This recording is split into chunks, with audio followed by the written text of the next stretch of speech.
I'm Val Hoyle. I represent Oregon's 4th Congressional District, 250 miles of the Oregon coast from the California border up through Lincoln County.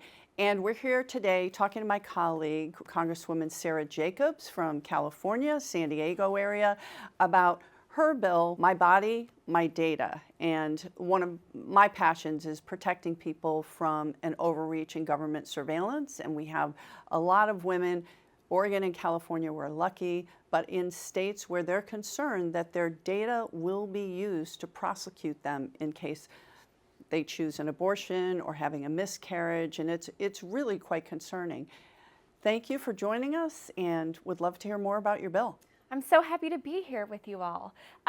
So My Body, My Data basically came about because I am a woman of reproductive age myself, and as soon as the Dobbs decision got leaked, the overturning of Roe v. Wade, I started hearing from all my friends, from peers, asking about their period tracking apps and if they should be concerned.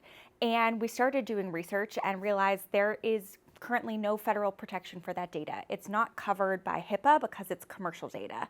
And so I introduced this bill, the My Body, My Data Act, that would basically say that the companies can only collect and retain what they specifically need to provide your service for any reproductive or sexual health data. So in a period tracking app, in a Google search, anything like that, location data. So they can only collect and retain what is strictly needed. They cannot share it or sell it to anyone, and you can ask for it to be deleted at any time. And this is really important because as we're seeing, actually a lot of these abortion bans, some of the only ways to prove that someone got an abortion is actually using this kind of personal data, right? Because if you took mifepristone, for instance, you show up at a hospital, it might present exactly like a normal miscarriage, and so, or an unhelped miscarriage. And so we've already seen that they're using this data. In Nebraska, there was a case where they used private Facebook messages to prosecute a woman and her daughter.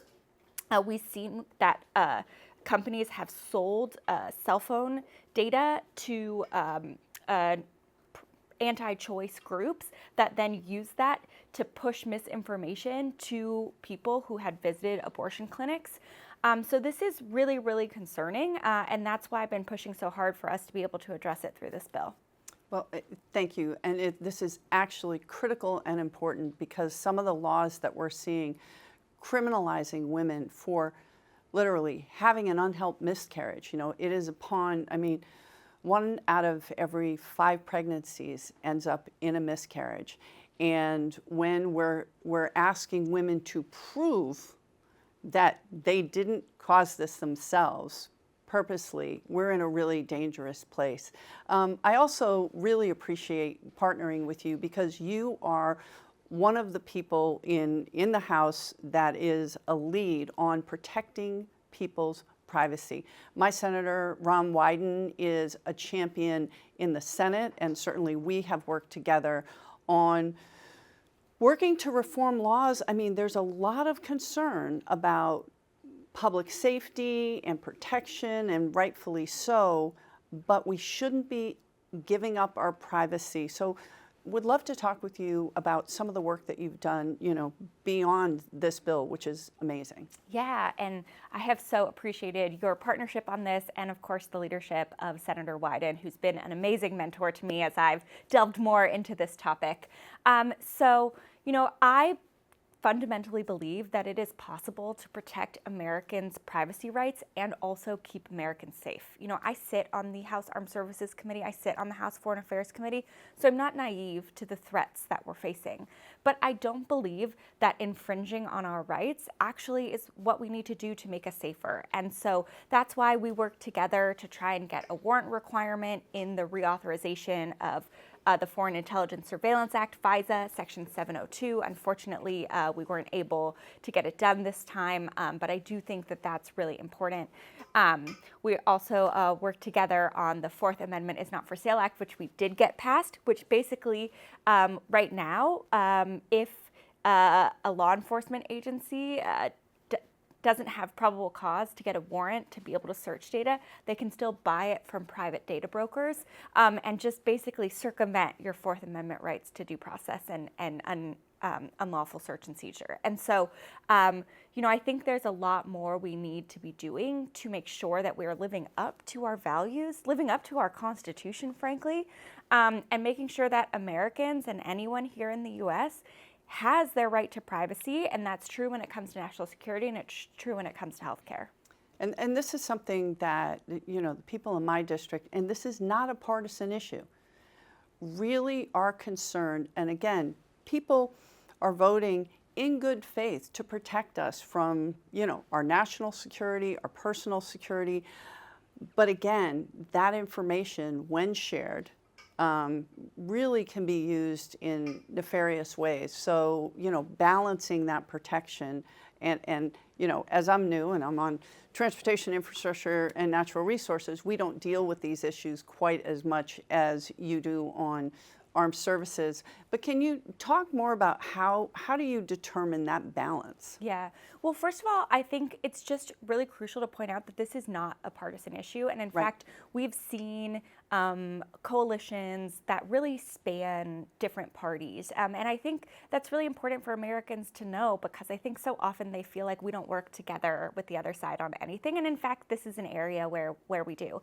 And just on the My Body, My Data Act, which, is about reproductive health, so we know generally more political, actually 2/3 of Americans, including 54% of Republicans, think Congress should act to protect your reproductive health data. So this is something that really Americans agree on. Now, how some of these issues come up is that the way Section 702 of the Foreign Intelligence Surveillance Act works is that it's supposed to be only for foreigners, and it's supposed to be only for people that we have some reason to believe they are up to nefarious purposes, whether it's terrorism or foreign intelligence or something like that. So on the whole, that's what the program does. And for the most part, it's fine. The problem is when those people that we're targeting end up talking to an American or someone in the United States. And then it gets a little bit tricky. And one of the things I found in my district, I represent a district in San Diego that has a very large AAPI community, that has a very large Arab American community, and often they get swept up in these because they're talking to family members abroad a lot. And if you're still in China, there's a very high chance you're a member of the CCP, whether or not you actually agree with it. That's kind of just how authoritarian regimes work. And so, they could get swept up in this, and then all of a sudden they are in this big database and their information can be searched without the protections that they should have being a U.S. person. And that was one of the key reasons that so many of us, and it was one of the few bills that, since I've been here, where it didn't split on partisan lines. It didn't even split on ideological lines, it wasn't, it was all across the spectrum, and no one knew how it was going to come out, to just require that there be a warrant before surveillance was started on American citizens. Again, protecting our Fourth Amendment right in our Constitution. It's really critical. What also is critical in Cooking with Val is sharing a recipe, because that is something that is important. We all love food. Well, I have to say, I'm not as good of a cook as you, Val, and I've had the great pleasure of getting to eat your delicious food. But my great-grandmother had a sugar cookie recipe, and we're Jewish, and a lot of people in the Jewish community keep kosher, which means you can't have dairy and meat together, and so it's a sugar cookie that has no dairy in it, and uses oil instead, and uses orange juice and orange rind, and then you put it in cinnamon and sugar when you cook it.